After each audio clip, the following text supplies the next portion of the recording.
नमस्कार आमी भास्वती आपनी देखছেন আপডেট বাংলা ইউটিউব চ্যানেল। রইল আজকে সবথেকে বড় 10টি প্রধান খবর দেখে নিন এক নজরে আজকের হেডলাইন্সগুলি। হাসপাতাল থেকে ছাড়া পেয়ে বড় পদক্ষেপ, তৃণমূলকে নাকানি চোবালি খাওয়ালেন শঙ্কর। রাজ্যে 3000 পঞ্চায়েতে লক্ষ্মী লাভ, কয়েকশো কোটি টাকা পাঠালো কেন্দ্র। এসআইআর কে সামনে রেখে রাষ্ট্রপতি শাসনের ছক বিজেপির, কি বলছে বিরোধী দলনেতা। 1 কোটি 20 লক্ষ মানুষের নাম বাদ পড়বে বললেন Shantanu Thakur. Group C group D নিয়োগের বিজ্ঞপ্তি দিল এসএসসি, শূন্যপদ কতদিন করা যাবে আবেদন। ওরা তো তৃণমূলের দুল্লা ভাই, এবার দুলিয়ে দুলিয়ে ব্যবস্থা নেওয়ার হুঙ্কার ছাড়লেন সুকান্ত। বিহার নির্বাচনে প্রশান্ত কিশোরের মাস্টার স্ট্রোক, 51 প্রার্থীর নাম ঘোষণা জন সুরজ পার্টির, তালিকাতে 16% মুসলিম এবং 17% ওবিসি। বাংলার শাসক দল ভয়ে আছে, তাই এসআইআর নিয়ে এত সমস্যা, মন্তব্য বিজেপি সাংসদ বিপ্লব দেবের। মারের পাল্টা মার নয়, পাল্টা সুরে শ্রমিক, বঙ্গ বিজেপিতে ফের কোন্দলের ইঙ্গিত। অন্য পাড়ার মেয়েদের মাঝে ঢুকে নাচ, পাশের পাড়ার ছেলের লক্ষ্মী পুজোয় ভাসান ঘিরে তুলকালাম কাণ্ড। আপনার কাছে একটা অনুরোধ রইল, আমরা প্রতিদিন চেষ্টা করি আপনাদের জন্য সঠিক, সংক্ষিপ্ত এবং নিরপেক্ষ খবর পৌঁছে দিতে। আমাদের এই ছোট্ট চেষ্টাকে যদি আপনার ভালো লাগে তাহলে দয়া করে একটা লাইক দিয়ে পাশে থাকার বার্তা দিন। আপনার একটা লাইকই আমাদের আগামী দিনের অনুপ্রেরণা। এবার আসছে বিস্তারিত খবরে। উত্তরবঙ্গে যে ভয়াবহ বিপর্যয় হয়েছে তার পরিপ্রেক্ষিতে ত্রাণ কার্যে গিয়েছিলেন বিজেপির সাংসদ খগেন মুর্মু এবং বিজেপির বিধায়ক শঙ্কর ঘোষ। কিন্তু সেখানে তাদের সঙ্গে যে ঘটনা ঘটেছে, যেভাবে তাদের উপরে হামলা করা হয়েছে, তা রীতিমতো রাজ্যে যে আইনের শাসন নেই সেই ঘটনার দিকেই ইঙ্গিত করছে। এখনো পর্যন্ত আশঙ্কাজনক অবস্থায় হাসপাতালে ভর্তি রয়েছেন বিজেপির সাংসদ খগেন মুর্মু। তবে গতকাল হাসপাতাল থেকে ছাড়া পেয়েছেন শঙ্কর ঘোষ।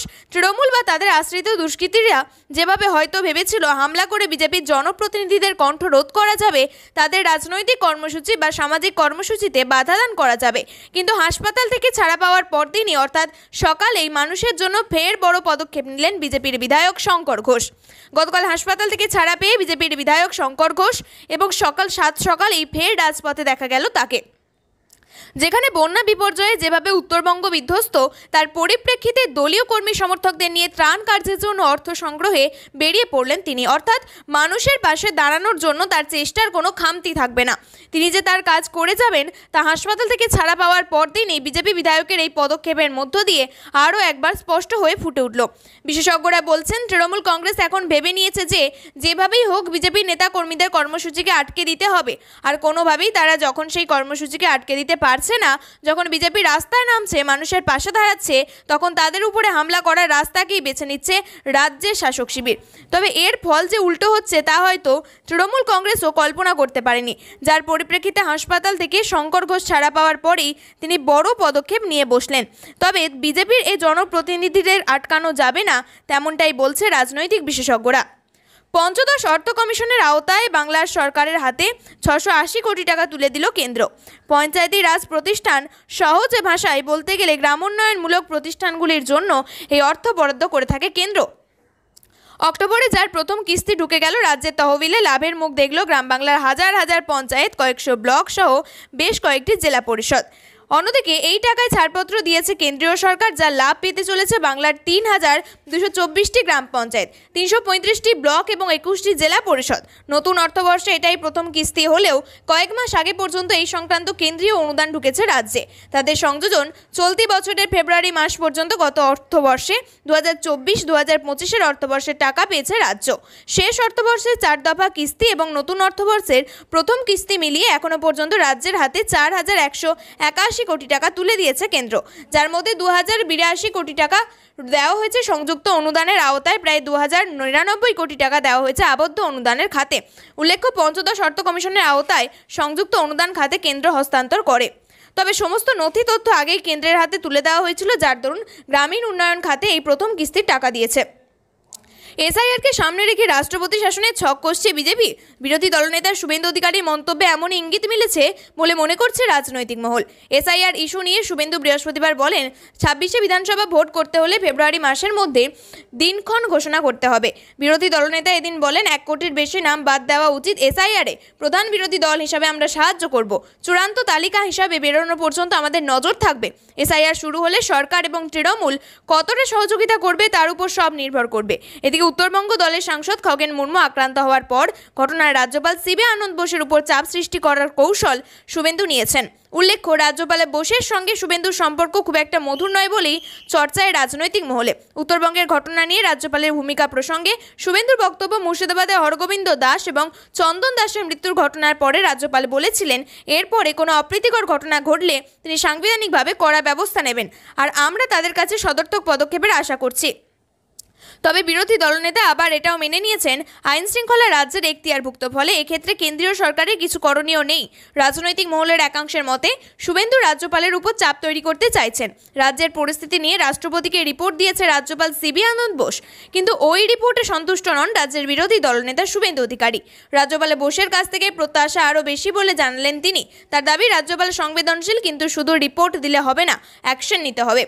মঙ্গলবার সন্ধ্যায় উত্তর 24 পরগনার গাইঘাটার পাঁচপোতায় দলীয় বিজেপি সম্মেলনী অনুষ্ঠানে গিয়েছিলেন কেন্দ্রীয় প্রতিমন্ত্রী শান্তনু ঠাকুর। সেখানে বক্তব্য রাখতে গিয়ে তিনি বলেন, এসআইআর যদি বাস্তবে কার্যকর হয় তাহলে এই সরকারের কোনো নিস্তার নেই। এসআইআরে কমপক্ষে 1 থেকে 1 কোটি 20 লক্ষ মানুষ যারা অবৈধভাবে ভোটার নিয়ে পশ্চিমবঙ্গের মাটিতে বসে আছে তাদের নাম বাদ যাবে। সেখানে রোহিঙ্গা অনুপ্রবেশকারী ভুতুরে ভোটাররা কোনোভাবেই পশ্চিমবঙ্গে ভোট দিতে পারবে না বলেই মন্তব্য করেন তিনি। কেন্দ্রীয় মন্ত্রীর বক্তব্য, সাধারণ মানুষ যারা পরিবর্তন চায়, যারা বাংলার শিল্প আনতে চায়, বাংলার শিক্ষা আনতে চায়, বাংলায় যারা স্বাস্থ্য ব্যবস্থার উন্নতি আনতে চায়, তারা ভোট দিতে পারবে। তাদের ভোটে ভারতীয় জনতা পার্টি জয়লাভ করে সরকার গঠন করবে। পরবর্তীতে সাংবাদিকদের মুখোমুখি হয়ে শান্তনু ঠাকুর বলেন, স্বচ্ছ ভোটার তালিকা তৈরি করতে হবে। আমাদের দেখতে হবে রোহিঙ্গা ভোটার কত বাদ যায়, কত বাংলাদেশি ভোটার বাদ যায়, কত ভুতুরে ভোটার এবং শরণার্থী ভোটার বাদ যায়। একই সঙ্গে তার সংযোজন, শরণার্থীরা বাংলাদেশে পুশব্যাক হবে না। এদিকে শান্তনু ঠাকুরের এই মন্তব্যে তৃণমূলের সাংসদ মমতা বালা ঠাকুর বলেন, রাজ্য বিজেপি নেতৃত্ব স্বরাষ্ট্রমন্ত্রী আগে বসে ঠিক করুক তারা কি চায়। এরা মানুষকে বিভ্রান্ত করে রেখেছে। কিছুদিন আগেই হয়ে গিয়েছে নবম, দশম, একাদশ, দ্বাদশের নিয়োগের পরীক্ষা। এদিকে কিছুদিন আগে থেকেই শোনা যাচ্ছিল কয়েকদিনের মধ্যে গ্রুপ সি, গ্রুপ ডিতে নিয়োগের বিজ্ঞপ্তি সামনে আসতে পারে। অবশেষে নিয়োগ বিজ্ঞপ্তি প্রকাশ করে দিল স্কুল সার্ভিস কমিশন। 3রা নভেম্বর থেকে 3রা ডিসেম্বর পর্যন্ত আবেদন করা যাবে। বারবার আবেদন হয়েছে কোর্টে, কিন্তু শেষ পর্যন্ত বাতিল থেকেছে ওই চাকরি। ফের হয়েছে শিক্ষক নিয়োগের পরীক্ষা। বিজ্ঞপ্তি বলছে, গ্রুপ সিতে শূন্যপদ 2989, গ্রুপ ডিতে শূন্যপদ 5488। 2 পদে আবেদনের জন্য জেনারেল ক্যাটাগরির প্রার্থীদের দিতে হবে 400 টাকা। তপশিলি জাতি, তপশিলি উপজাতি, বিশেষজ্ঞভাবে সক্ষম ক্যাটাগরিদের প্রার্থী দিতে হবে 150 টাকা। তবে দাগিরা কোনোভাবেই আবেদন করতে পারবে না। ইতিমধ্যেই নতুন বিজ্ঞপ্তির কথা জানিয়ে এক্স হ্যান্ডেলে পোস্ট করতে দেখা গিয়েছে শিক্ষামন্ত্রী ব্রাত্য বসু। লেখেন, পশ্চিমবঙ্গের বিশ্ববিদ্যালয়গুলিতে গ্রুপ সি এবং গ্রুপ ডি পদে নিয়োগের বিজ্ঞপ্তি প্রকাশ করেছে West Bengal central school service commission. বাংলার কর্মপ্রার্থী যুবক যুবতীদের কর্মসংস্থানের জন্য মাননীয় মুখ্যমন্ত্রী মমতা বন্দ্যোপাধ্যায়ের উপদেশ এবং সক্রিয় পর্যবেক্ষণ রাজ্য সরকারের বিদ্যালয় শিক্ষা বিভাগের আরও একটি পদক্ষেপ। নাগরাকাটায় ত্রাণ দিতে গিয়ে যেভাবে আক্রান্ত হয়েছেন বিজেপির সাংসদ খগেন মুর্মু এবং বিজেপির বিধায়ক শঙ্কর ঘোষ, তার পরিপ্রেক্ষিতে বেশ কিছু ব্যক্তিদের বিরুদ্ধে এফআইআর পর্যন্ত করা হয়েছে। কিন্তু এখনও পর্যন্ত এফআইআরে নাম না থাকা ব্যক্তিদের গ্রেপ্তার করা হয়নি বলে অভিযোগ, যার পরিপ্রেক্ষিতে বিজেপি দাবি করছে যে এফআইআরে যাদের নাম রয়েছে তারা একটা নির্দিষ্ট সম্প্রদায়ের মানুষ, তারা তৃণমূলের ভোট ব্যাংক, তাই তাদেরকে গ্রেপ্তার করবে না রাজ্যের পুলিশ। উল্টোদিকে লোক দেখাতে হবে যাদের এফআইআরে নাম নেই, তাদের গ্রেপ্তার করা হয়েছে বলে দাবি করা হচ্ছে। আর এইসবের মাঝে এফআইআরে নাম না থাকা সত্ত্বেও গ্রেপ্তার করা হয়নি, তাদের বিরুদ্ধে দুলিয়ে ব্যবস্থা নেওয়া হবে বলেই হুঙ্কার ছাড়লেন কেন্দ্রীয় মন্ত্রী সুকান্ত মজুমদার। ইতিমধ্যেই নাগরাকাটায় যে ঘটনা ঘটেছে তা নিয়ে শুধু রাজ্য নয়, জাতীয় রাজনীতিতেও তোলপাড় পড়ে গিয়েছে। রাজ্যের আইন শৃঙ্খলা যে একেবারে তলানিতে ঠেকেছে তা এই ঘটনার মধ্যে দিয়ে একেবারে স্পষ্ট হয়ে গিয়েছে সকলের কাছে। কিন্তু এখনও পর্যন্ত পুলিশের পক্ষ থেকে 5 জনকে গ্রেপ্তার করা হয়েছে বলেই খবর পাওয়া যাচ্ছে। কিন্তু যাদের এফআইআরে নাম রয়েছে তাদের কেন গ্রেপ্তার করতে পারছে না পুলিশ, তা নিয়ে উঠতে শুরু করেছে জোর প্রশ্ন। আর এবার সেই প্রশ্নের উত্তর দিতে গিয়ে রাজ্যের শাসক দল এবং পুলিশ প্রশাসনকে কড়া ভাষায় আক্রমণ শানালেন কেন্দ্রীয় মন্ত্রী সুকান্ত মজুমদার। এদিন এফআইআরে নাম থাকা ব্যক্তিদের কেন এখনও গ্রেপ্তার করা হয়নি তা নিয়ে সুকান্ত বাবুকে প্রশ্ন করেন সাংবাদিকরা, এবং সেই প্রশ্নের উত্তরে তিনি বলেন, ওরা তো তৃণমূলের জামাই, ওরা কেন গ্রেপ্তার হবে? ওরা তৃণমূলের দুলাভাই, ওদের ব্যবস্থা করব আমরা, দুলিয়ে ব্যবস্থা করব, চিন্তা নেই। অর্থাৎ আইনি পথেই যাদের এফআইআর নাম রয়েছে তাদেরকে জব্দ করতে হবে।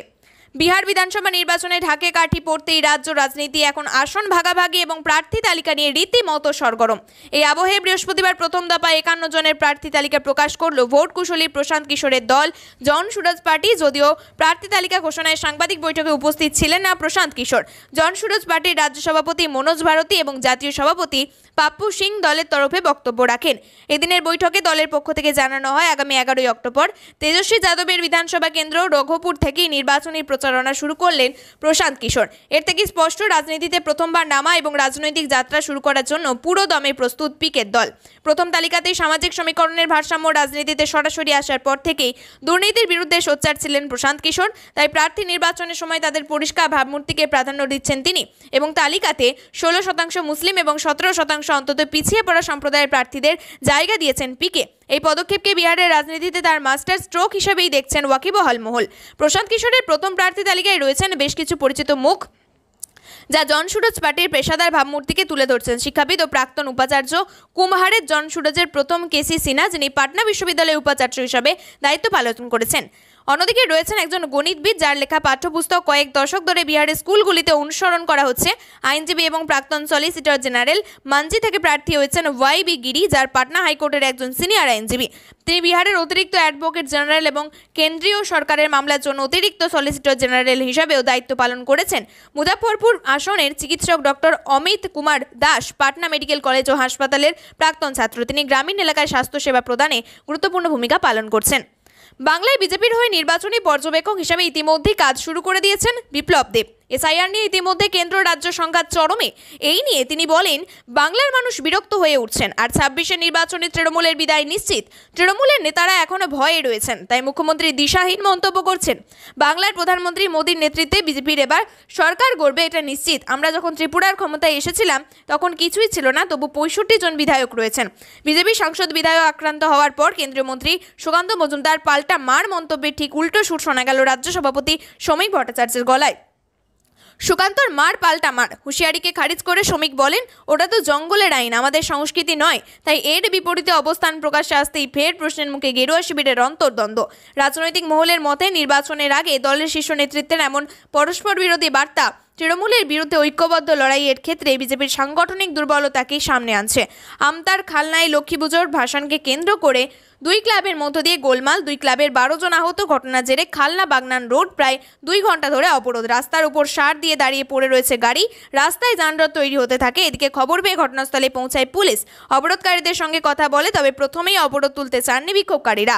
দীর্ঘক্ষণের চেষ্টায় অবরোধ তোলা হয়। স্থানীয় সূত্রে জানা গিয়েছে, বুধবার জয়পুর খালনা এলাকায় লক্ষ্মী পুজোর বিসর্জন ছিল। পূর্ব খালনা সর্বজনীন লক্ষ্মী পুজো কমিটির অভিযোগ, বুধবার সন্ধ্যায় যখন লক্ষ্মী পুজোর শোভাযাত্রা বের হয়, সেই সময় দক্ষিণ খালনা মাছপাড়া কালীমাতা ক্লাবের কয়েকজন ছেলে আচমকা শোভাযাত্রায় মেয়েদের মধ্যে নাচতে ঢুকে পড়ে। একাধিক মহিলাদের সঙ্গে অশালীন আচরণও করা হয়। তবে অন্যদিকে এই ঘটনাকে ঘিরে এলাকায় তীব্র উত্তেজনা ছড়িয়েছে। খবর পেয়ে ঘটনাস্থলে পৌঁছায় পুলিশ। এদিকে অভিযুক্তদের গ্রেপ্তারের দাবিতে রাস্তা অবরোধ করে বিক্ষোভ দেখাতে থাকেন। একজন বলেন, দক্ষিণ কালনা মাঝিপাড়ার 2-1 ছেলে আমাদের পাড়ার মেয়েদের সঙ্গে নাচবে, এই নিয়ে আমরা সরিয়েও দিয়েছিলাম, তাই নিয়ে ওরা মারধর করেছে। প্রিয় দর্শক, নিয়মিত সঠিক খবরগুলি সঠিক টাইমে পেতে সাবস্ক্রাইব করুন আপডেট বাংলা চ্যানেলটিকে। ধন্যবাদ।